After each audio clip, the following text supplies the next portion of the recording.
All right, ladies and gentlemen, we think it's funny with my co-host Danny Labell, and see you, Danny. Hey, Mark, how are you? And we have a friend of mine here, and Gentlemen. So let me just start out. I read your Wikipedia, and what was the name of the show you hosted for 30 years? My Wikipedia. I don't know. The show I hosted? Yeah. You mean the Tonight Show? Oh, that's it. Oh, it's that's 22 years, but more than 30 years. No, It's no, 22 years. no. No, yeah. See, I wonder why you're dressed like a 1930s newsboy. You look Yeah. like, hey, paper mister! You got the hat, you got the dog, and hey, I got to read all about it right here. I'm not 100% sure on this, Mark, Yeah. but I'd have to look at our guest list. I think Jay's the first former Tonight Show host we've had on the show. Oh, yeah, for sure. I think for so. sure. Absolutely. Here's the culture we live in. A reporter actually said, he said, what are you most proud of? I said, well, I'm proud that I'm the first left-handed dyslexic of Italian descent to host the Tonight Show. And the guy goes, hey, that's great. And I go, no, it's not. It's stupid. Did you really think that? But that's the world we live in now. Yeah, I'm the first left-handed dyslexic of Italian descent to host the Tonight Show. The guy goes, oh, That's fantastic. Good. I go, yeah, no, it's not. It's stupid. Yeah. Yeah, it's just, yeah. How come you never had a co-host? Is something that didn't interest you? No, it didn't. Why do you have to have a co-host? I don't know. I mean, I did have a co-host in the sense of Kevin Eubanks sort of became the co-host. Right. And Kevin's laughter was always very infectious, and he just interjected whenever he felt like it, as opposed to feeling the need to. As nobody going, interject. You know, I mean, so to me, the best things are ones that come out of just a natural thing. If you have something going with somebody, okay, then people, those two seem like friends, And we did a game show, You Bet Your Life, and so we've done a bunch of stuff together. And there's no rehearsal. Kevin just says whatever he wants, and if it makes me look bad, that's hilarious. So it's always fun. Are you still close with him? Oh yeah, very much so. Yeah, we talk all the time. So I'm sorry we don't have the green room here, and we don't have a basket. No, you don't have a room here. This looks like some Hamas. I feel like we're under Jerusalem or something in a bunker. Right. Yeah. So wow. Well, it's good to see you. And I've been I just worked with you a couple of weeks ago at the Comedy Magic Club. That's right. Yeah, it was fun. That's good. It's absolutely. So your dad was a boxer, and I was just wondering about punching. He punched. You punch. Any sort of thing tied into that? Because just the fact that you go, he punched, you punch. That shows you're not really a boxer. Not really. I was thinking more of a puppeteer. Yeah. No, my dad was a tough guy, but not an obnoxious, not like you got to be tough kind of guy. Mm-hmm. It just, I thought I would try to emulate him, and boy, I got the crap kicked out of me. It's just, I asked my dad why he quit fighting, and he said, because he said even on his best day at work, he got punched in the face. And I thought, that's like a terrible. Every day you go, ow, and that even on your best day, you still get punched in the face. Yeah. It just seemed like a terrible way to make a living. Not that he really made a living. He was like an amateur guy, going, in Brooklyn and all that kind of stuff. Did you ever box with him? Yeah, but I was not. I was no good. Come on, Then, right. Yeah. When your dad's a professional fighter, you got to behave better. That's got to be. It's funny about getting hurt, because I remember you once said something like, even if you don't do well doing a stand-up set, you haven't hurt anybody. Do you remember saying something like that? Yeah, that's probably true. Yeah, that's what I mean. You're not ruining anybody's day. You're not. It's like if you're having a bad day as a doctor, oh my God, people die and people have. But as a bad day comedian, they don't laugh. That's the worst thing. Yeah, I think you said at least you go home and you didn't make poison gas that day or something like that. Something to that effect. Yeah. I wasn't sure that you were coming. I thought this was a April Fool's prank that Mark was playing on me. There's a stupid April Fool's thing in the paper today. It says CBS signs Leno to $1 billion contract to go up against I saw that on Facebook. Jimmy Kimmel. So I called Kimmel. I said, this is kind of funny. So we laughed about it, But the fact that it's clearly a satirical piece, and yet it's reported, I get you got your name on Google alerts. Yeah. Leno to get $1 billion, first talk show. I go, you see why people don't trust the news anymore? Because when I was a kid, I remember in college, we all went to see All the President's Men. And Robert Redford's running down. The bad guys are, there's the New York Times. That guy! He's running towards the door. The New York Times. The guys, he slams the door, and the guys, they can't get in. But he's in the New York Times, the safe haven. Right. I mean, those days, every kid wanted to be a journalist. That was, they don't even teach journalism anymore. Do you know that? I didn't know. It's not called journalism. It's called media content. It's in replaced by college. stand-up comedy classes now. Yeah, exactly. You know, I'm so sad that you're not getting that billion because I was going to tap you. I know exactly. Yeah. We'll talk to Seinfeld. Yeah. Yes, Jerry. And, Jerry, you guys, and I heard you talking on another podcast, Pierce Morgan, about how you just want to entertain. Right. That's yeah. what I want to do. That's what Jerry wants to do. That's what I always want to do. Some of you, if you're forced into this where you have to give your opinion on everything. You know, it's so funny. When I did the Tonight Show, we used to pride ourselves on the fact that people couldn't figure out your politics. You know, when I got a hate letter from both sides, Mr. Leno, you and your Republican buddy, well, I hope you and your Democratic friends are, and they go, oh, this is good. Both sides are mad, Now, people get mad if you don't sort of give your opinion on every single issue. Well, that's how Johnny did it. He didn't give his politics out on the air, right? No. You know something? Rodney and I were friends for 40 years. I have no idea if he was a Republican or Democrat. I have no idea. It never came up, It's like, and I don't care. Right. Right. I was close to Rodney, and I know you were. Yeah, it's wonderful. Yeah. So, go ahead. Jay, I want to see if I can prompt you to tell this story about Rodney that I heard you tell. In the hospital, you mean? In the hospital. Well, I had Rodney, it was 2004. My favorite thing, I preface this a little bit. When I would see Rodney on with Johnny, I'd love to watch Johnny play the straight man. Mm-hmm. Ronnie, I tell you, I had a rough day. Rough day, was it, Rodney? Oh, Johnny, I got to tell you, it was so cold. How cold? Oh, it was so cold. Yeah, just doing those setups. And Johnny would just throw the one word. I went downtown. Downtown? Oh, downtown. And then Rodney, and I love that whole thing. And I thought, I would love to do that someday, And then when I had Rodney on the show, I got to do it. And every time I come on, I go, how you been, Rodney? Okay, I'm okay, Jay, but last week was bad. Oh, last week, And we do it. Okay, so it's 2004, and Rodney comes out. And he was in his 80s at this point. Wow. And he's looking his age, slowing a little bit, not a whole lot, just a little. But he came out this one time, and his sweating more than normal, and his hands were a little off. He'd always go, I tell you, touch the tie. This time his hands were like just nothing an audience member would notice, but as students of Rodney, like we all are, you go, gee, Rodney looks a little off his game. He was still sharp. It just wasn't as sharp. So as I'm watching him, I said to Debbie, our producer, I said, Debbie, call paramedics. I think Rodney's having a stroke. And she said, really? Really? No, I do. Just call him. I said, call him. Okay. So Rodney first sits, hey, Jay, I tell him, okay, today, but last week, So we're doing the whole thing. And he's fine, consummate professional, And the show ends, Rodney goes to his dressing room, By this time, the paramedics have shown up, I go, Rodney, knock on the door, and you got paramedics here, take a look. Why? Well, I'm fine. You sure you didn't have a stroke? No, I'm fine. Well, he did have a stroke. So he took Rodney out in his stretcher. And then a couple weeks later, he's in a coma. And Joan, his wife, calls me. And, she's like the greatest wife. Right. Because, she's young and she's beautiful, and you're thinking, oh, this has got to be. No, she loved that guy. Oh, I mean, she's just the greatest wife, So she goes, Chad, Rodney's in a coma. You got to come down. So I and I walk, and Rodney's lying like this with his eyes open, And she said, well, the doctor said he can hear us and understand us. He just can't respond. So I'm telling him how much we love him, how great he was, letting all the young comics work Dangerfields, and they're charging a hamburger and a steak and whatever it was, all that stuff. So then Joan says to me, Jay. She goes, Jay, put your finger in Rodney's hand. So I put my finger in Rodney's hand. She goes, Rodney, if you know it's Jay, give his finger a little squeeze. So I feel just a hint of squeeze. And I went, Rodney, that's not my finger. Okay. So Rodney goes, his shoulders move. Like and Joe goes, he moved!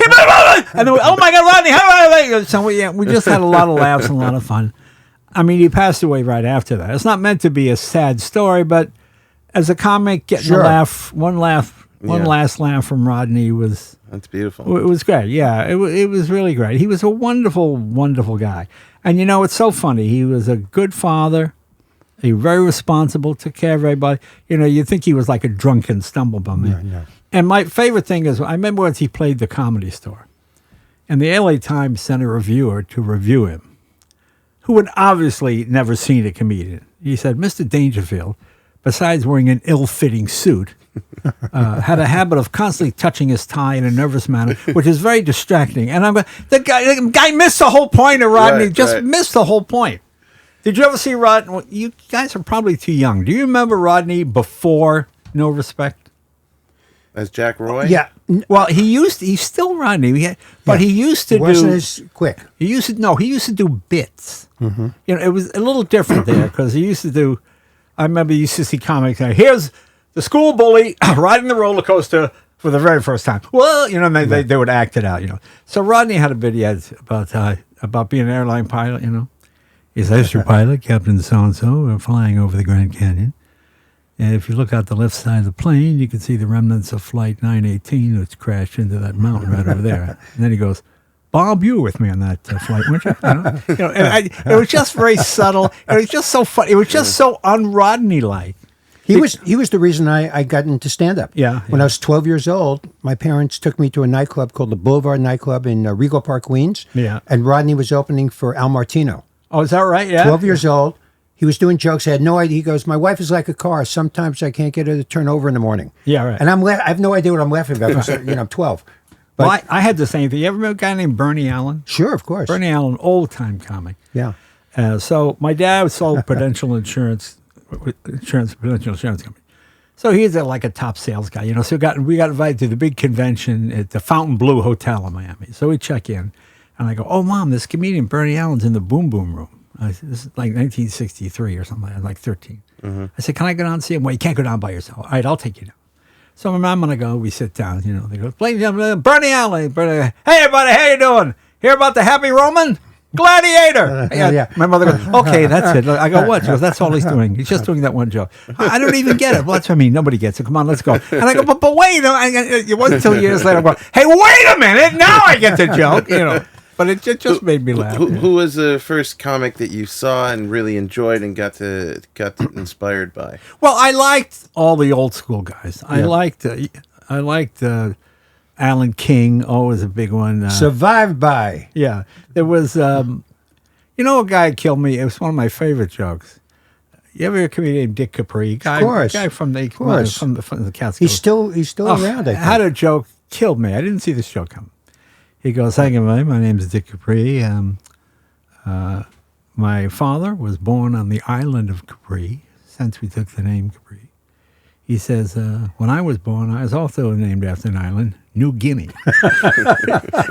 It just killed me. I don't know why I thought that was like the funniest joke. You can't do those kind of jokes now. Mm-hmm. He was hysterical. All those guys. Freddie Roman was Freddie Roman. Freddie Roman was the host the first time I ever did stand-up. He was the host of the show.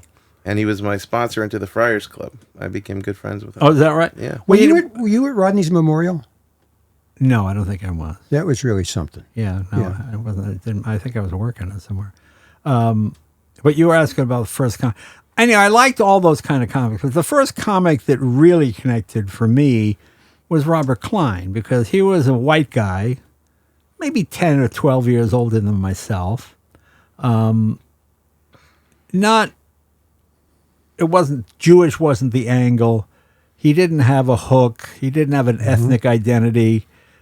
He wasn't, because most comedians were born there in the Depression. The kids today, the hair's so long, the pants are too damn tight. Those kind of guys. Yeah. And he was Robert Klein talking about TV shows that were, he had a bit on, Hullabaloo and all those kind of shows. And I thought, oh, this guy. And then you had David Brenner. And then, of course, Carlin. Mm-hmm. Carlin, big influence. I remember I had Carlin's Class Clown album, and I would do his routines in my head. And when the first couple of times I got up, before I got to stage, I'd be talking his routine.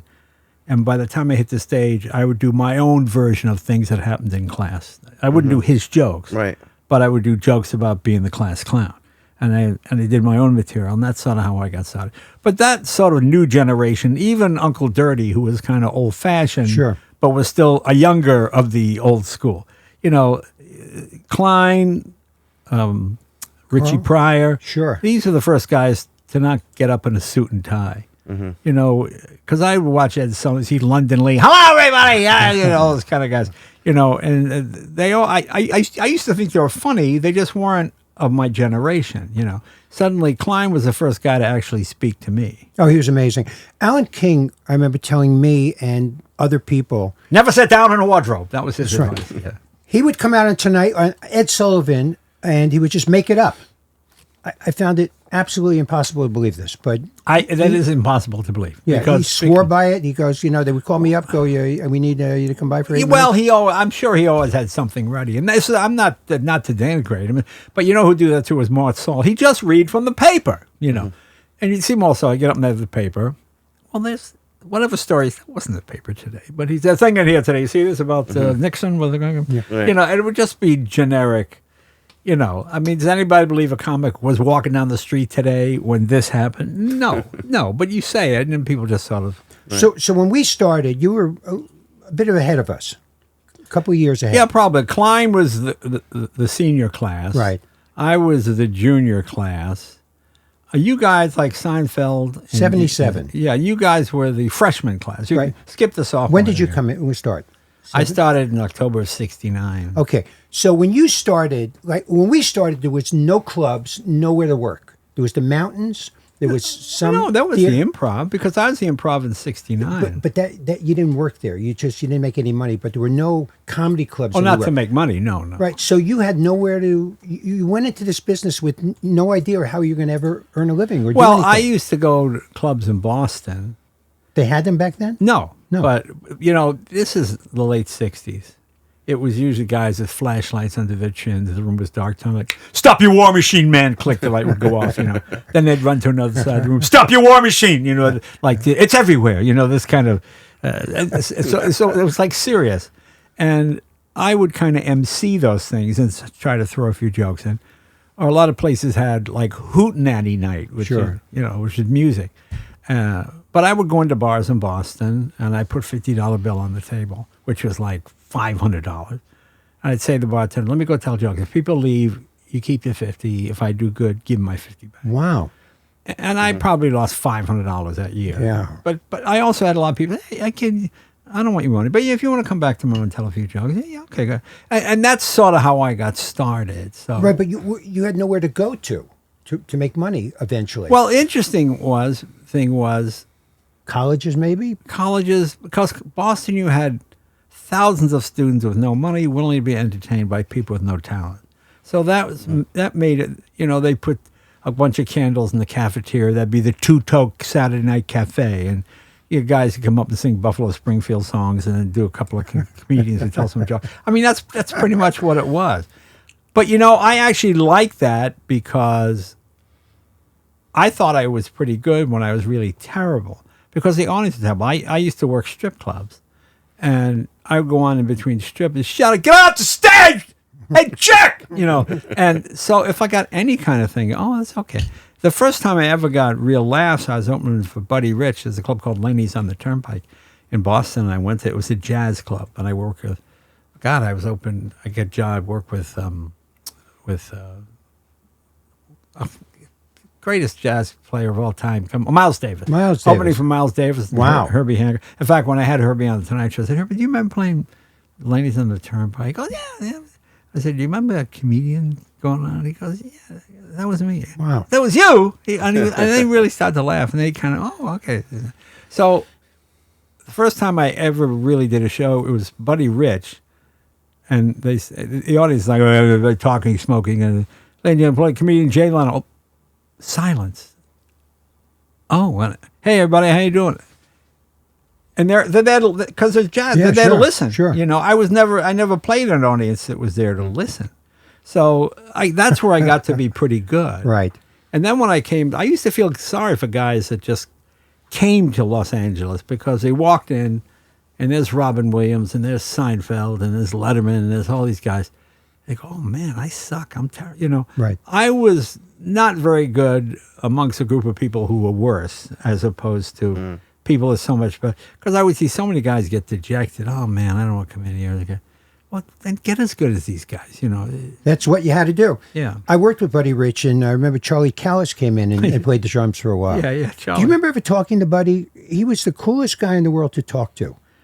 Had a temper though. Yeah, yeah. Well, I said to him, "Buddy, what an honor to be working with you." He goes, "Yeah."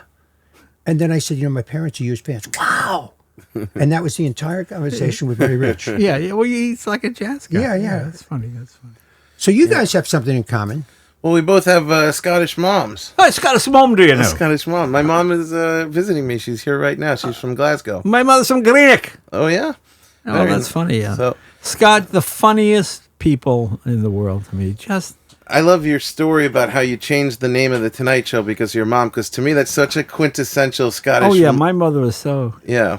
She go, Jimmy, Tonight Show starred in Jay Leno. Listen to Mr. Big Shot starred. He's got his name. I go, Mom, that's what they do on TV when Yeah. you go starred in Jay Leno. Listen, yeah, they could never have a. You know, when I made some money, I bought my dad a Cadillac. You know? And of course, my dad be Italian. And we got the Italian Cadillac, white with the red velour. You know, and my dad loved this car, but my mother thought, oh, so gaudy, so show off. You know, like when they would stop at a light, if people looked at the Cadillac, my mother go, psst, and motion rolled down the window, go.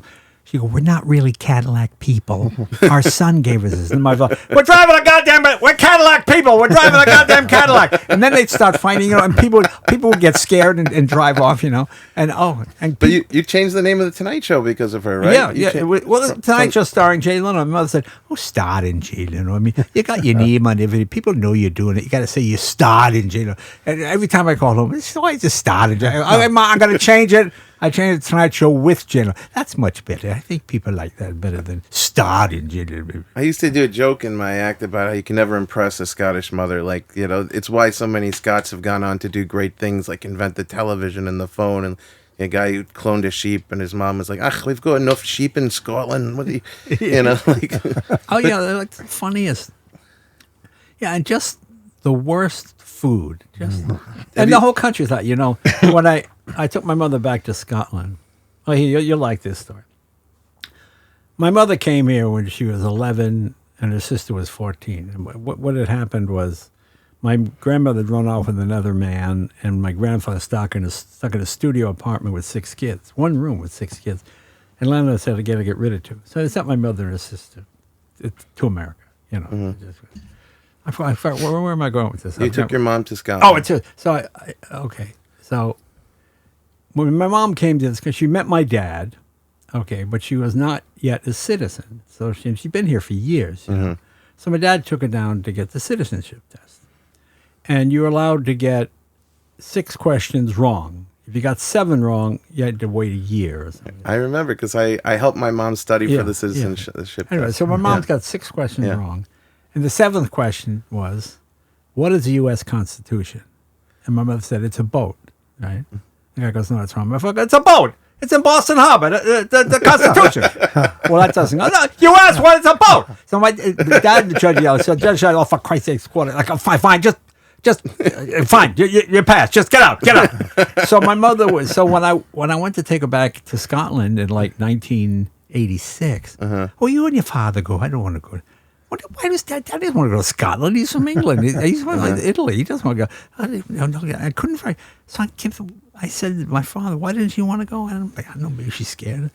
Well, I finally got it out of my aunt. What happened? My mother was so afraid the judge went back and took her name out because my dad had been so rude to him that she wasn't really a citizen. She was afraid that like 60 years later somebody would see that. See, I go, Ma, it's not. I said, Ma, I'm going to check if it's in your permanent record. Yeah. And I called her 3 days. Ma, it's not in there.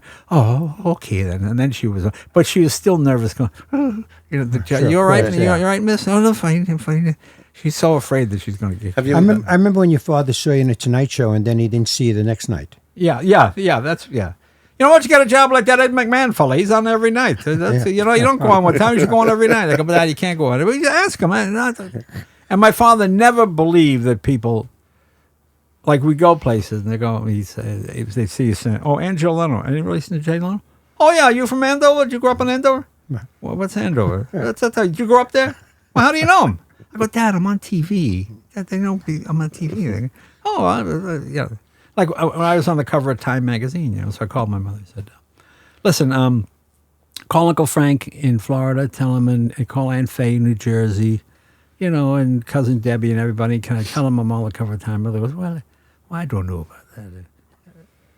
What? Well, I said, Ma, just tell him I'm on the cover. And then she goes, Well, I think they put you on the cover, the ones they sell around here, because they know you're from this area. I don't think you're on the cover in Florida. I go, Ma, I'm on the cover everywhere. No, I don't think so. No, Ma, they don't just publish an issue for the Andover, Massachusetts. Yeah, she just thought It's a regional issue. Yeah, they know. Yeah. Yeah. Did they get to come down to the Tonight Show? Oh, yeah. And what was it like the first time? Do you remember? Were you nervous having your parents in the audience? No, I wasn't nervous. I brought my parents to Carnegie Hall. Mother, what you play at Carnegie Hall? It's a music thing. It's people singing and stuff. I go, no, Mom, they have community. So I'm on stage, and I see my parents like 5 rows back, center seats. Yeah. So I had been on Letterman like every month for like 6 months. So I got a little bit of a following from that. Right? So there's a whole bunch of college kids behind my parents. And every time I'd start a routine, they knew, let's hear it. I looked at it, see my mother turn around going, shh. I go, Ma, you don't shush people at a comedy show. Okay. And my mother, that was my mother's, to be singled out. There was nothing worse than my mother. Like when I was like 5 or 6 years old. It's very Scottish. I'd go to the supermarket with my mother, and then I'd run away. And I'd go up to the kid, could you pay to my mom? Would Mrs. Leno please? Oh, my mother's just so My mom embarrassed. is exactly the same. Yeah. It's very, very Scottish. Like, don't put the spotlight on me. Don't. It's just, like that's. Do you still have any distant relatives in Scotland? Oh, way distant. I mean, not that I know. Have you spent much time there? I spent a little bit. I said I took my parents back. This is what I love about Scottish people. We're lost. So my mother decides to ask a policeman. And she said, where are you from? He said, I'm from Greenock. Oh, how old are you? At the time, he said, about 62. And my mother, I'm 62. Do you know so-and-so? And the guy looks at my mother and goes, you look a lot older than me. I can't believe you're only 62. I'm going, please. Well, I'll tell you a really funny one. We're walking around. Where my mother lived got bombed during the war because they built ships there. Mm-hmm. So the Nazis dropped the V-2 rockets and all those bombs. So we're driving around thinking, where's so-and-so street? Where's my mother's going, for Christ's sake, find the goddamn street where your place. Let's get out of here. It's raining, it's wet, So then I went over and I grabbed my mother by the lapels and I go, the money, where'd you bury the money, you crazy old woman? Well, my mother thought this was funny. So she falls down on the street and somebody calls the cops because they looked out the window. It looked like 2 men were, beating up this old lady, So the cops come and they grab my father, who's got 2 hearing aids, and they go, my father, what the hell are you talking about? What? You can't understand. It's a different language. I'm sorry. My father, I know what the hell you're talking about. And my mother's like, just like the funniest thing there. She's sitting in a puddle laughing her ass off. What side of the street did they drive on? In Ireland, it's the other side. In Scotland, too, the other side? Yeah, all British Isles. Yeah. Do you ever perform there? Do you ever do stand-up there? Yeah, I used to fly over to do the Des O'Connor show. Sure. And I do the Clive James show. Mm-hmm. I did a bunch of shows in England. It was fun. I liked it. It's interesting. Yeah. How come you never recorded specials? Oh, I have no interest in specials. I don't know. To me, I always know where my act is. Mm-hmm. And to me, you can do one special and get paid the equivalent of what?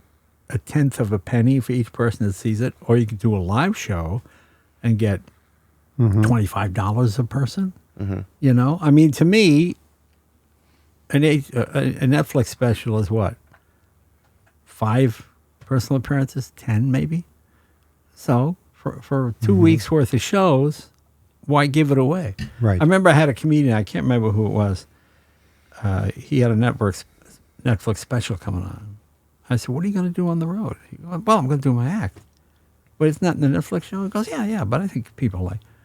And he'd go places, and people who liked him, we heard that! Just saw it last night! And the people like you watch it. Sure. Like, I played that Bob and Ray album, the Komodo Dragon thing, a million times on it because it's so funny. I had it memorized. And then you go to in person, we're doing the same thing. Right. It's not like music. You want to hear James Taylor sing, Sweet They Baby made me Jane. laugh so hard with the Slow Talkers of America. Oh, Slow Talkers. Oh, unbelievable. Yeah, that's what I mean. You know that bit? Oh, unbelievable. And we believe in talking slowly. Talking slowly. So that's misunderstood. So we will not be misunderstood. Be misunderstood. Yeah. One of my favorite routines. Yeah. It's like a great routine. But nobody does routines anymore. There's this thing in comedy now, and I hate it. It's the reason I couldn't watch Last Comic Standing. You got 2 minutes. Well, 2 minutes? What could Bob Newhart do in 2 minutes? I mean, you got to watch Newhart for Forget about it, 7, 8, 9 minutes, Right. I used to love Newhart because he always had exactly the right word. He had a bit about, and it took this long to get to it, but he had a bit about the first astronaut to have actual communication with an extraterrestrial. And this happens in space. And comes back to Earth, and there's a big news conference. And I had a chance to talk to the astronauts. And one of the reporters goes, Mr. So-and-so, how far ahead of us are these alien life forms? And he says, about 6 weeks. And it's the perfect word. 2 weeks is too soon. 6 months is too soon. But 6 weeks, you can't. You can see it. You can't catch 6 weeks. Right. And it just used to kill me. But it took Time, a while sure. to get there. You remember him trying to sell the Abner Doubleday, sell baseball as a game? Oh, Oh, it was incredible. Oh, yeah. He's pitching the game, to like one of the manufacturers. He goes, okay, what you need is you need 18 people. 18 people, really? Yeah. And you need a stadium. Really? He's going to... Yeah. And it's good to have about 40, 50,000 people to watch. And I don't think we can buy this, sir. No, that's what I mean. And plus, when you watch The Tonight Show, comics did 9 minutes, 12 minutes. Way back. Way back, yeah. Yeah. Now... You needed 15 minutes when Johnny first started. They do 9, then 6 or so sitting. Right. It was amazing. Right, yeah. But now, because the show was 90 minutes. Yeah, even longer, I think. And now No. 45, wasn't it? For a No, while? I don't think so. It might be one of those deals where in certain markets, Yeah. it went an extra couple of 15 minutes or something. But Do you But- miss? Oh, sorry. Go ahead. do I miss what? Do you miss doing the Tonight Show? No, I enjoyed it when I did it. At some point, I shouldn't have to know all of Jay-Z's music. You know what I mean? It's just not. I mean, when you're 40 and you're talking to a 26-year-old supermodel, it's sexy. When you're 65, I'm sorry, you're the creepy old guy. You can't be flirting, and it's especially now. You can't. Well, you had that thing about you can undress in an elevator now, right? With a woman in there. And, it doesn't bother women. You're at a certain age now, don't you? No, Yeah. yeah. No, not in an elevator. It's just women get changed in front of me now. You're at that age. Yeah. Nobody Because of the cares. age. Nobody cares. This old guy sitting there. But no, it's just different now. I see, to me, the biggest problem with late night has nothing to do with any of the performers. They're all good, and everybody does good material. You've got so many commercials. Plus, they pass these rules that after midnight, you can have an extra 2 or 3 minutes. So if you're used to watching streaming, where you just turn on a show, and then, like Jimmy or Colbert or Kimmel comes out, they do 5 minutes. There's a 6-minute commercial break. Come back for 4.5 or 5. Another 6 minutes. Then at midnight, there's a 9-minute break. I find myself going, I don't want to see Jake from State Farm again. I've seen him like 9 times in a half hour. And there's just so much commercial. And they do that thing now where you're watching a TV show and watch this or so-and-so. A guy from Law and Order runs by. What's that? Tonight, Law and Order. Well, I'm watching this other show, So, yeah, it's commercial TV has almost gotten... And 30-second spots are so well produced now. They seem like they're 2 minutes. There's explosions and, tropical isles and every other kind of thing. Go ahead. Were you ever doing the Tonight Show, and you're interviewing somebody, a big star, but you got to use the restroom? No, one reaches a certain age, one learns how to control those things. Really? It never happened. You never had a day where you had stomach ache or something, and you... Well, if I did, I did this. Did you ever miss a day? No. That's amazing. No, I take that back. Yeah, I did have 2 days once. Yeah, I got dehydrated once. And I missed one day, and they said, you better take the other day off. Yeah, but that was it. No reasons. But, So you talk about change. Meanwhile, you look terrific. You've dropped I'm some. fine. Yeah. Right? And you were telling me about watermelon. Well, yeah, I ate a watermelon every day for 3 months. And then I thought, okay, that's enough watermelon. Okay, thank you. But That's all you ate? It's not. Well, no, it was my primary thing. I would just... With a cake? No kidding. No, but I would just, rather than have I'd eat a box of English muffins. I wouldn't think anything of it, So I just stopped doing that because I'm in my 70s now, and I'm still riding motorcycles now. So if I could drop some weight, it offsets how much muscle I've lost. Mm-hmm.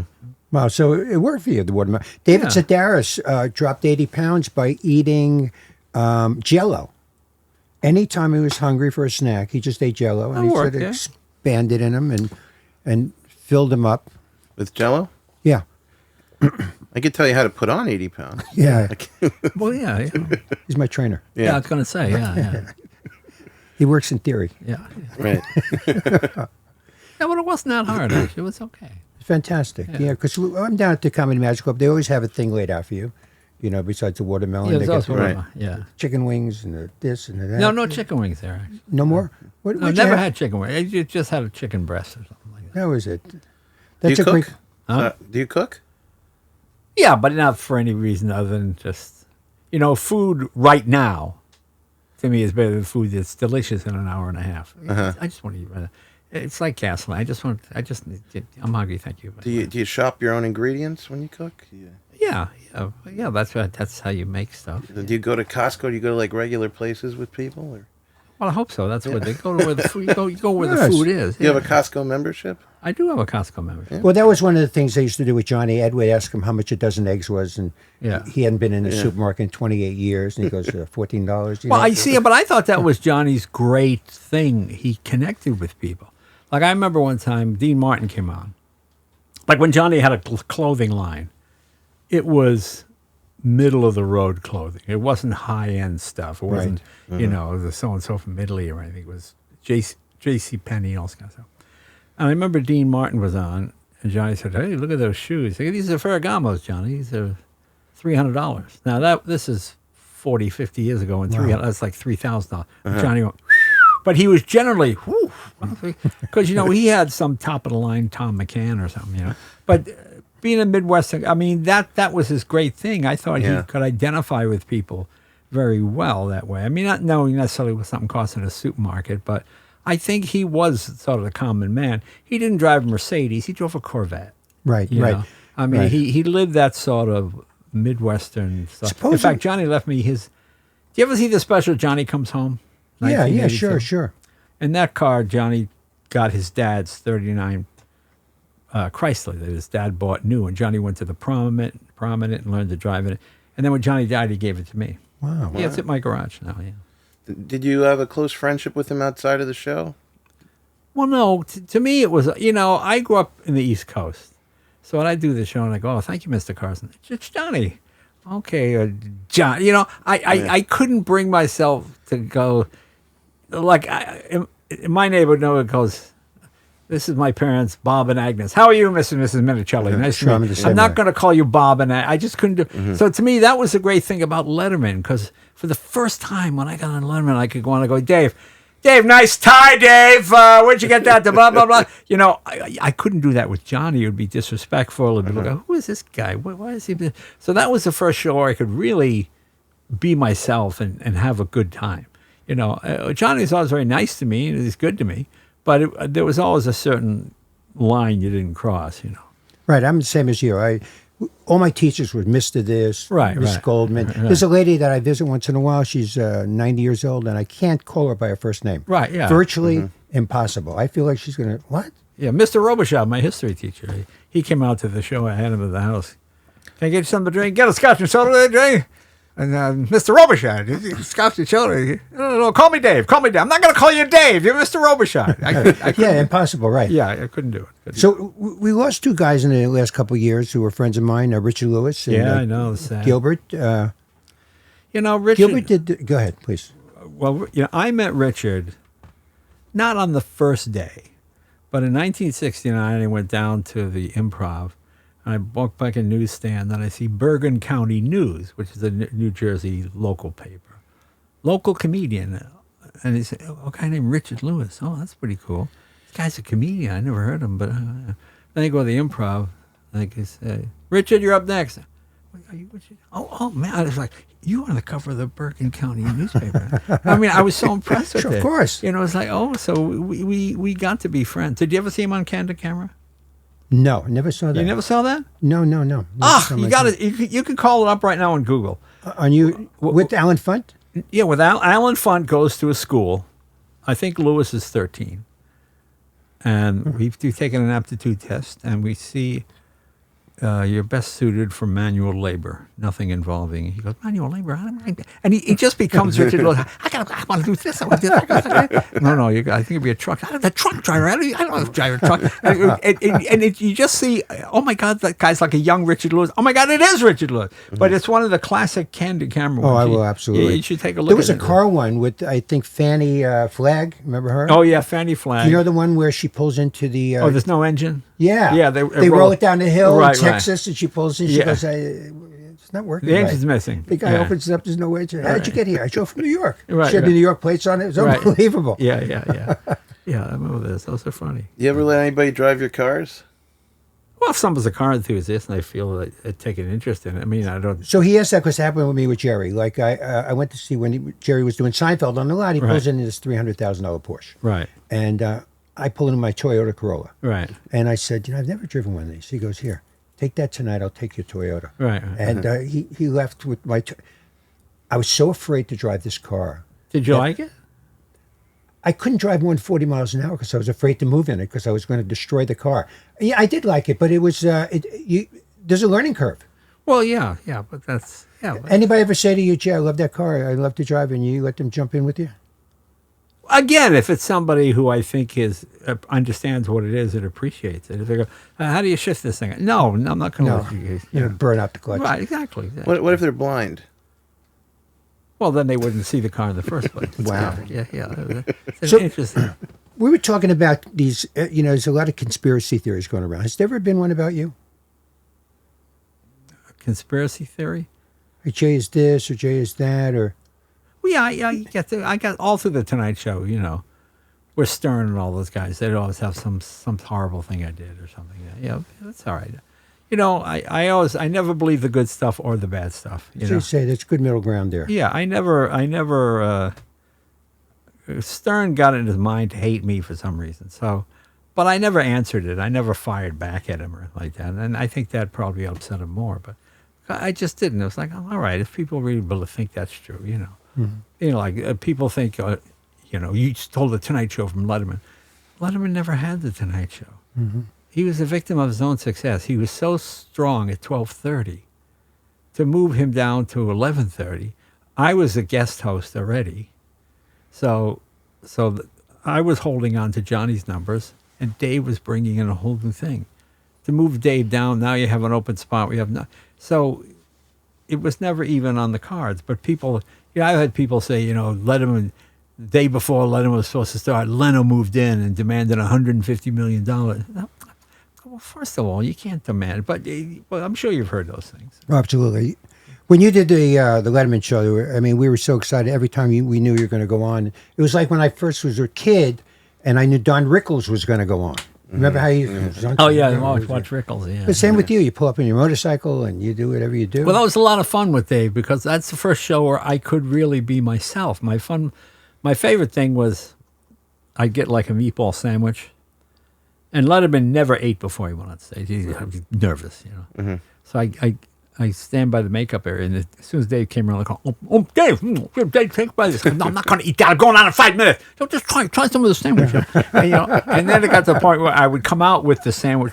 Dave, and Dave, you had that in the dressing room. Oh, Dave, it's delicious. And it was just so much fun. It was just so much fun. That was my favorite time in my career because everything just sort of happened organically. I remember when Letterman was on the cover of Playboy. He was in Playboy magazine with the interview, And I said, "Oh, Dave, I got Playboy here." He goes, "Put that away." "No, you're in the interview, folks. Dave is on Playboy," and I'm reading some of his things. I said, "Dave, I'm in a magazine too this month." What magazine?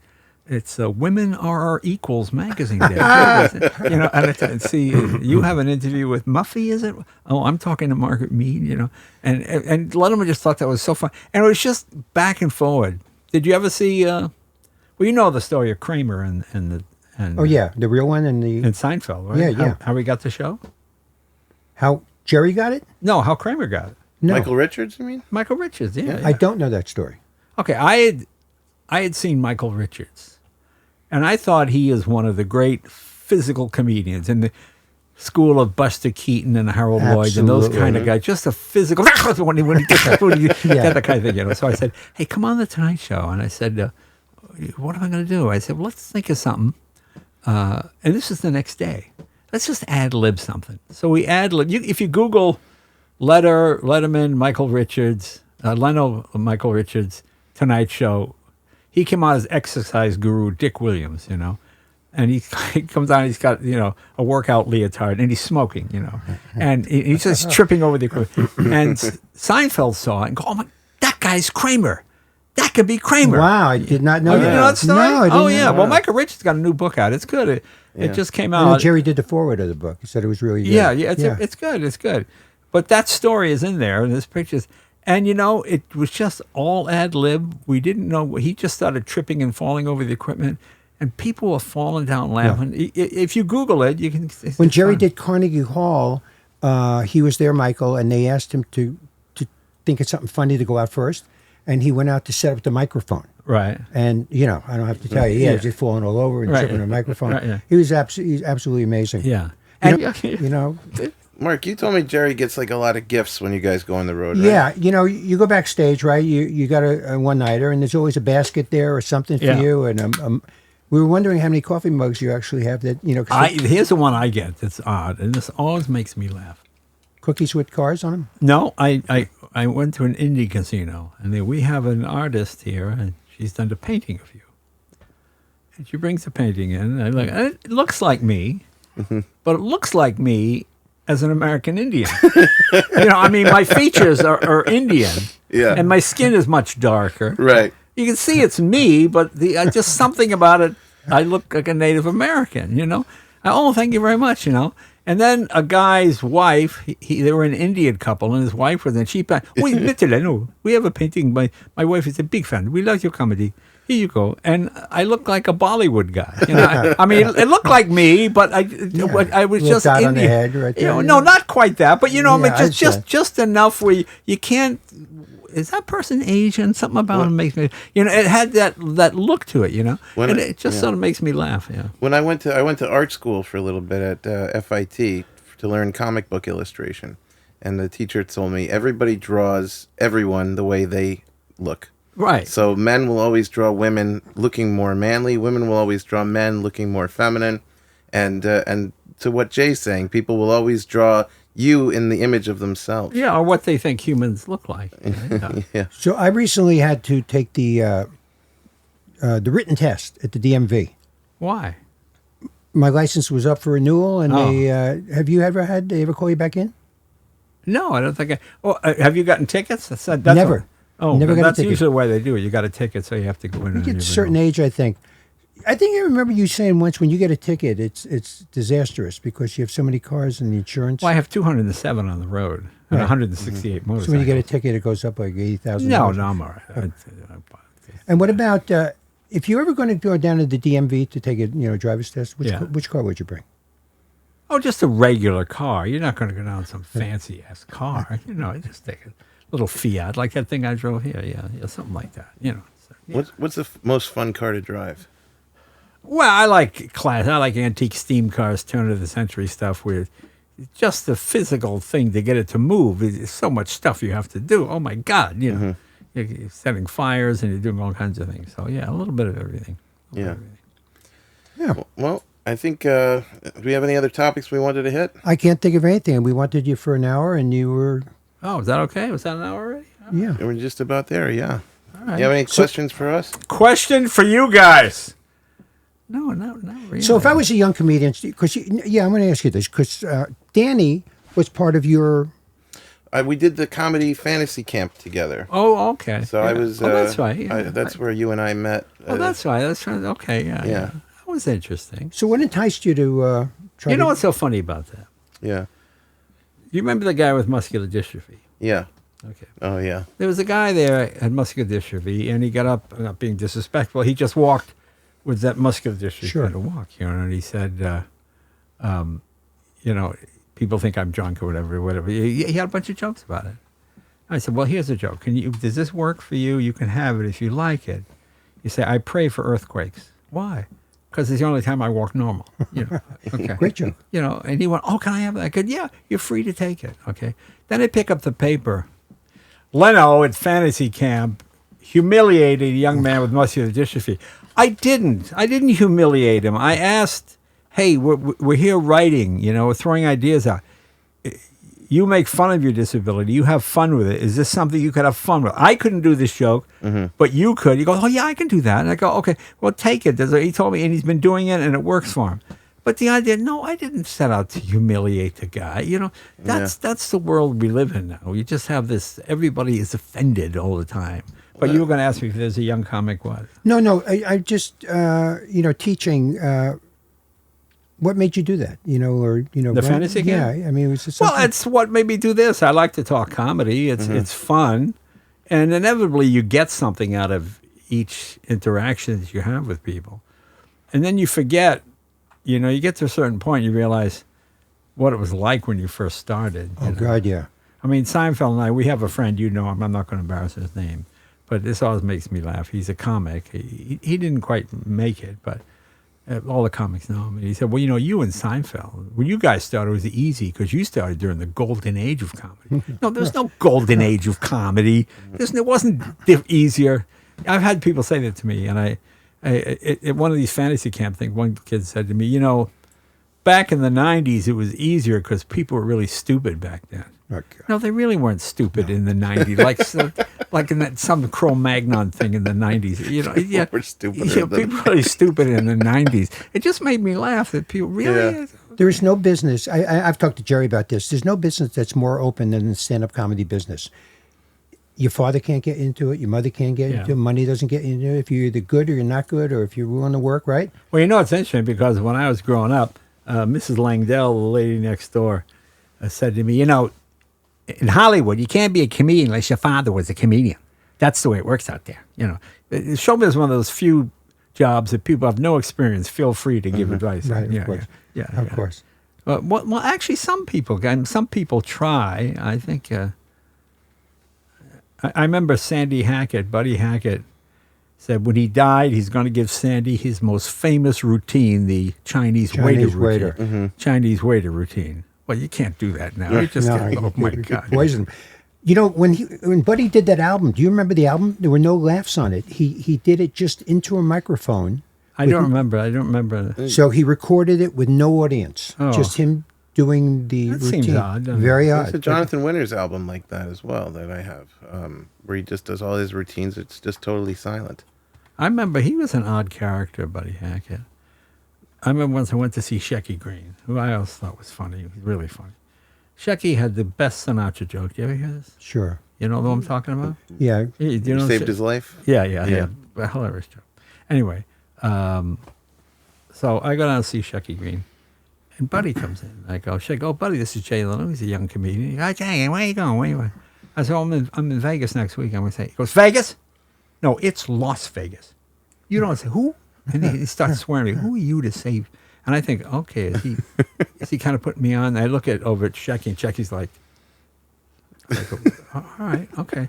So he just yelled at me, and I said, okay, well, I'm sorry, Mr. Hackett, I didn't mean to offend you. I apologize. Yeah, it'll happen again. Waiting for I'm just kidding. Yeah. Never came, and I thought, oh, all right, really? Why are you trying to humiliate a young comedian? I didn't quite get it.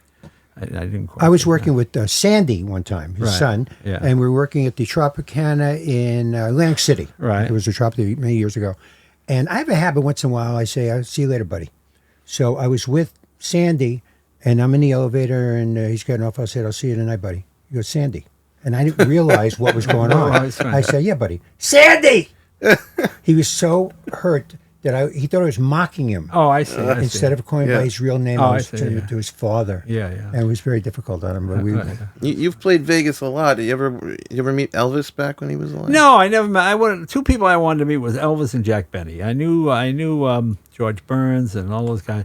I never met Jack. I wish I had.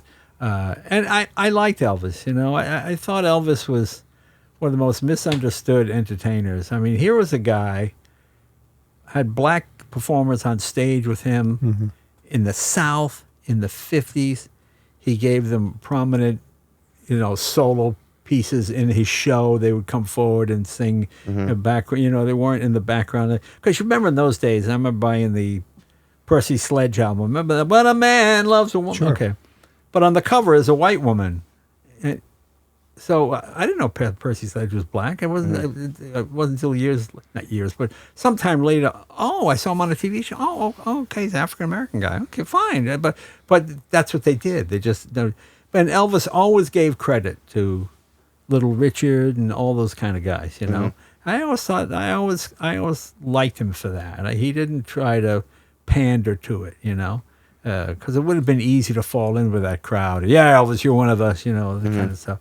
No, he was pretty good that way. I liked him. Did you have somebody that you had a meeting with somebody and they wouldn't describe what the person looked like? Remember, I think you once told me that you were supposed to meet somebody and you go, "What do you look like? Is he a black guy, white guy?" And they wouldn't tell you. That sounds familiar, but I can't remember who it was. Yeah. You go, "What color is he?" I'm not going to say. They didn't want to stereotype the guy or something stupid like that. Yeah. I remember when Sammy Shore opened for Elvis. Yeah, all the time. Yeah, and he used to tell the story. Elvis would come in. He's, Sammy, a little Jewish man. He's open for Elvis. And Elvis would come in with the big belt on into his dressing room and say, "Sammy, I'm so depressed. Sammy, you just talk about depressed and miserable." He was, I said, "What were we supposed to do with this Elvis? The most popular person in the world." I know. And when he died, he had $25 million, which I guess is a lot of money, but not when you're Elvis Presley. And you're Right. I mean, the Colonel took 50% of everything, and Elvis paid every bill. It was really sad. Like, Elvis could never perform overseas because the Colonel was a fugitive. I didn't know that. If he left the United States, he'd be arrested because for fraud and stuff. From Belgium, I think, right? Yeah, just anywhere in Europe, And so Elvis never could. He would have made a fortune in Australia and Alaska, Australia, and all these places. Yeah, it's really a rather sad story. I thought, what's his name, Austin Butler, the guy who played him. Did you see that movie? Yeah, terrific. When the first one I went, they filmed it in Australia. This is going to be. I thought it was great. It was all stylized, and again gave great kudos to all the black performers. Big Mama Thornton and Little Richard. The guy playing Little Richard was great. I mean, the performers were actually better than Elvis. Most people wouldn't do that. You make Elvis the guy, but when you heard them do the song, oh man, that's the way it should have been done. And then Elvis did his interpretation of a lot of the songs. But yeah. I saw one night. I saw Sammy, Liza, and Frank. Sammy stole the show. Yeah. He was Sammy Davis. Yeah, unbelievable. I worked with Sammy a bunch of times in Tahoe, and he would bring his house on the road. He had his reclining chair and 119 pictures that his guy would get there ahead of him and hang in the dressing room. All 119 pictures. Wow. With Sinatra and everybody else. And if you went, "Oh, Sammy, I like that watch." "Oh, he'd take it off, he'd give it to you." It was sad because he I think he's another guy. If he didn't die broke, he died pretty close to Yeah, yeah, no. because he just didn't pay tax. You know how old he was? He was 64. Yeah. It was like, because, when you're 20, 64, that's about right. And then you get to be, I'm going to be 74. Yeah. You go, oh man, I'd be dead 10 years ago. Well, but you don't have those bad habits that they had, smoking and drinking and drugging. Yeah. And all. How do you keep so clean? Because I've never even seen you sip a beer. I've never had a beer. Right. It just doesn't interest me. Do you have anything that... Never had a beer in your life? I'm sorry, I want to interrupt. I'm not a drinker. Ever? You never had one? Doesn't interest me. Okay. I don't. I was the car guy. I was always the designated driver. Mm-hmm. And I noticed that the guys they teased about it would eventually do it. So they would get teased until they did it. Mm-hmm. And when I got teased, I just ignored it, and then they just didn't do it anymore. It just doesn't interest me. I can be a jerk on my own. I don't need to be drunk. Mm-hmm. Sure. It just doesn't. That's why I find fascinating about show business, how so many people fall into that trap, the thing, and they do drugs, and then they get a girl pregnant, and they go, "Really? I mean, did you learn nothing? Are we ants? We can't." we have to know instinctively how to build an anthill. We can't pass it on to one another. You know what I mean? And I was always amazed at that. I find comedians either are completely clean, like me, Seinfeld, or they're just over the edge crazy. Right. Mark told me before you came in that you've got one of the great marriages. Is that an accurate? Well, yeah, I like being. Boy, so do you. How long? Well, you been you married? know, Seinfeld, long time, one Yeah. marriage. Yeah. Larry Miller, Yeah. Paul Reiser, Yeah. you, me. Most comedians stay married longer than almost any other form or any other person, any other type of show business. But in the old days, they used to step out on the wives. Well, I find it's either one extreme Right. or the other. I don't find people who occasionally stray. It's either they do it all the time or it's some genetic. So if you had to give somebody marriage advice who'd get married, what would you tell Well, them? I mean, I've said this a million times, but I say you marry your conscience. You marry the person you wish you could be. I met my wife and she's working with women in Afghanistan and she got a Nobel Peace Prize nomination and blah, blah, blah. And I said, I'm not doing any of that.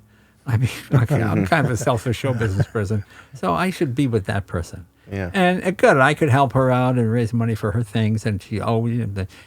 So it worked out fine. When you're both in show business and you're both fighting for the mirror, Right. I remember I was dating a singer for a while, and I found I couldn't even tell her when I was going to do Merv Griffin because she would feel like her career was nowhere, so she Right. couldn't come with me and be excited for me.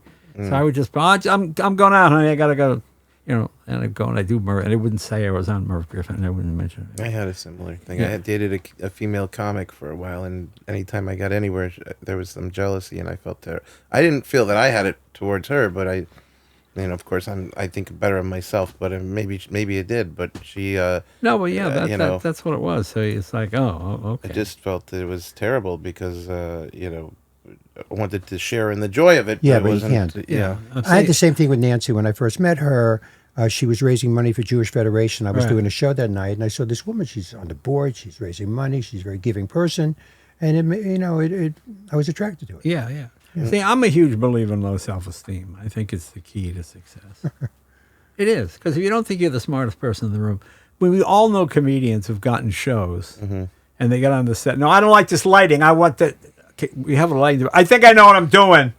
Okay, and eventually they wind up where people on the show hope it gets canceled just as long as it screws you. You know what I'm saying? Wow. And to me, when I got the Tonight Show, I figured, let me hire the best people I can.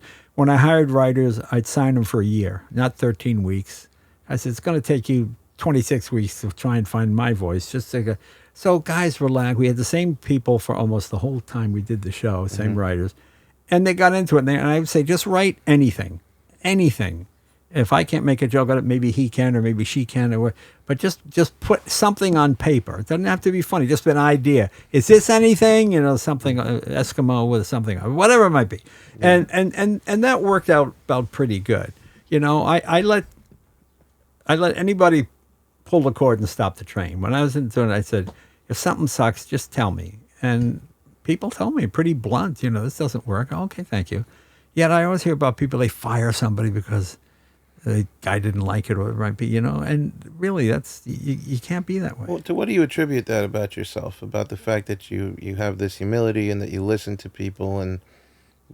Well, I'm dyslexic, so I was never a particularly good student. So it's like, oh, okay. I mean, most people can't do anything. A lot of people can do one thing. Some people can do two things. And then you get some people that can do three. I see like Seth MacFarlane. Oh, my God. Singer, performer, Voice. writer, actor, producer, cartoonist. I mean, he does everything. And I go, oh, my God, that's a renaissance, man. That guy's Jamie Foxx, same thing. Jamie Foxx can do everything. He got a hit record, got a hit comedy album, got an Academy Award. Okay, I'm just glad I can do one thing. Right. And that's fine. I'll do my thing and stay here. And okay, it works out pretty good.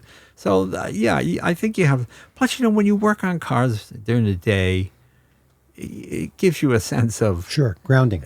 You start a product and you finish it. When you're in show business, it's never going to be funny enough for some people. It's never going to be good. Johnny used to tell me, never host the Academy Awards. That's why I never did it, because You're either too funny, which is disrespectful, or you're not funny enough, which is boring. And no matter what you do, there's always going to be 50% on each side of that, And that's Is that what happened to Ricky Gervais? He was too funny? huh? Ricky Gervais was too funny? When he hosted. Then the Golden Globes or Oh something. no, I think he's really funny. That's what I'm saying. He's very. He's so funny that they almost don't want him back because they're afraid of him. Well, but that's the hook, isn't it? That's why they have him back. I mean, yeah, I think he's very clever. I think he's really good. Absolutely. I remember, talking to Brogan when you were doing the show every night at 10 o'clock. I'm going up to Jay's. Yeah. And then you guys would work for a few hours. Right. Yeah. Until 1:30 or 2. Yeah. And then what time did you get up? I'm not a big sleeper. I'd be in the office by 7:30 or so. I sleep maybe 5 hours. If I go to bed at 2, I'm up at 6:30, 7 o'clock. It's like Bill Clinton. That's about. I don't know about that, but yeah. I think he slept like 5 hours, but he did other things in the evening. Right. Exactly. You said Johnny left you his card, so you were close with him till the end, I would imagine. No, he then. just left me his card. Johnny was very stoic. It wasn't like, oh, Jay, I think. Did he ever give you notes when you were doing the Tonight Show or anything? Yeah, yes, he did. In fact, my first time at the Comedy Store, I was very loquacious, very verbose, loud. Like the first time I saw Letterman, Letterman was a great wordsmith, but not a great performer. I was a better performer than I was wordsmith. And Johnny came in to see me at the Comedy Store. He said, hey, you got a lot of laughs, and this is funny. But, the funny part is you perform it. He said, here's what you do. Take your jokes, write them on cards, go up and read them as flatly and as boringly as you can. Just read them. Two guys go into a bar. If the joke gets a laugh, okay, you got a funny joke. Now, add the physicality, the funny voices, the character to that. So you got something that works on 2 levels. Right. The problem with most impressionists is they really sound like the person. They're just not funny, When you get an impressionist, like when you see Kevin Pollak and he's got a joke and it's a spot on. So right. you throw in 2 shots. Luckily, if both of them hit, great. But you always have a chance, the whole thing bombing. But when you see impressions just go, okay, here's a Hollywood party where, Tony Bennett meets, and I go, no, it's just, they sound like the people, but they're not funny. You know who I saw do that is Chris Rock. I told you on a different episode that, I was there when I was starting out in comedy. Chris was revving up for a special, and we wound up doing a lot of shows together at the comic strip. And he used to go up there with cards and read his jokes completely flat and to tepid laughter. And I asked him one time, I said, well, why aren't you performing them or anything? And he told me, he says, first I got to find out what's funny, then I Chris Rockify him. So, That's right. Gary Shandling, too, would go up with cards. Yeah. Shandling. Yeah. I remember one time he goes, let me see what's next. I got some new stuff here. Eisenhower. Yeah. And he just, Right. Yeah, that's funny. That's funny. I sort of do that too, but I only do it 1 line at a time. I remember you went into your pocket and you take out the cards. Yeah, but I mean, to me, I do an hour and then I try the jokes. Right. Because I always think, someone in that audience is seeing you for the first time. right. And a number of times I heard people go, that new guy was funnier than these established comics because they're doing their Right. act that they've honed. And the new guy, the famous person doesn't care. He says, well, no, you got to care about every single audience because especially in Hollywood, if you're performing in Cedar Rapids, chances somebody being in the audience, probably not that great. But here it's always going to be some producer, somebody who knows somebody. Hey, you should go see this kid. He's pretty good. Do you remember the day that you knew you got the Tonight Show to host it? Yeah. That I day? was working on my Lamborghini Espada in the garage. I got the phone call, yeah. What was that like? Did your head explode? No, it was like, I'm very, okay, all right, but what happens next? I remember my mother one Did you time- go in and tell Mavis? Oh, yeah, of course I told Mavis. But I remember I was telling my mom, because I'm in Hollywood, what are you going to do out there in Hollywood? I said, my Sylvester Stallone just got $10 million for 2 weeks' work.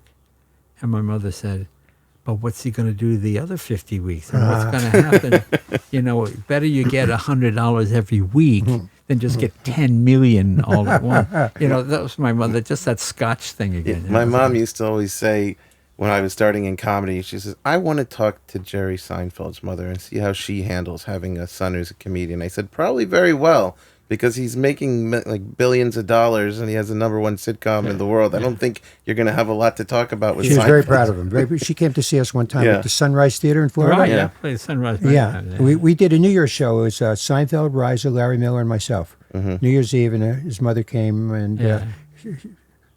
she couldn't have been happier. Yeah. It's just- I said I don't think you're going to find a similar struggle, as comedians. Did your mother also work? Yeah. Did my mother what? Have a job outside the house? Oh, no. That was a full-time job, my mother working. Just raising a family. Well, just, my dad was Italian, so we went through 3 stoves in 10 years. Because cooked every meal, breakfast, cooked lunch, cooked dinner. That's why I was wondering if you cooked, because No, I didn't really, but, But yeah, so my mother was, it's just very funny, very funny. Are you going to write your story? Well, I wrote a book Yeah, 25, 30 years ago. It did well, did okay. I know, but you don't know updates or. Nah. Keep doing a new book called "Here's the Last 30 Years." Because they want you to write nasty stuff about people. True. But you don't have to. That's do you? it. Can't Yes, you just- do. If you want to sell that book, you have to. You have to have something, When I did our first book, I Killed, the thing that sold the book was Chris Rock's Menage a Trois story. Okay. Yeah, I mean, like you said, Yeah. it was so graphic and Salacious so gripping. stuff. And, Right, yeah. and they go, if you get Chris to sign off on this, we're going to make this Right. book for you here. Right. That's funny. So, did you ever have Woody Allen on the Tonight Show? No. Was that someone you wanted to get? And Well, he wasn't doing personal. I mean, his personal appearances were from 1958 to about 1964.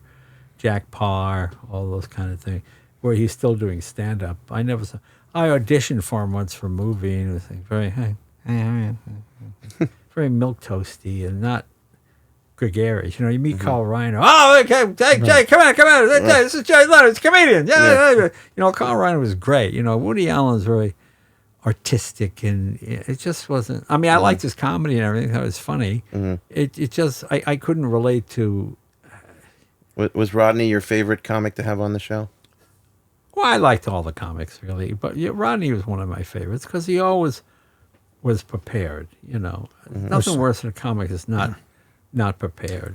He used to come in to Catch a Rising Star, and he told the people who were doing the Tonight Show, he goes, I'm not going to break it in there and come over here and do it. Right. So he always had that joke every set. Right. I'm not going to break it in front of Johnny and then come over and give it to you. Right. It's funny. I'd love to see you going on the late night shows and doing panel. Why don't you do that? I haven't done it in a while. Yeah. Yeah, maybe I will again. I mean, it's okay. It's different now. It's just I don't know why. I don't know why it seems that it's just everything's political now. It's just got to be. Well, Jerry was on Fallon the other night, and there was no politics. I heard it was good. Yeah, it was very I good. wish I'd known that. I didn't see it. I wanted to see. I'm that. sure it's going to be on YouTube, but it was solid, and he doesn't do politics. You know, Right, he right. just Yeah, he had a yeah. movie he's pressing. Right. The movie looks like it's going to be fun. It looks like it's going to be great. Yeah, And yeah. His only concern was to make it funny, Yeah, exactly. not selling a message. That's Exactly. what you've always done. Yeah. Jay, thank you so much for Well, being here thanks, with us. guys. I appreciate it. Thank you. Gentlemen, men of business, men of science, What was men that? of, What men was of that, commerce. Oh, Caesar said we didn't get it. We'll have to do it again. Oh, Yeah, it's take it from the top. Oh, we weren't recording. I'm sure you've told people that. Oh, yeah. Thanks for coming in. It's really, really special to have you here. Thanks, you guys.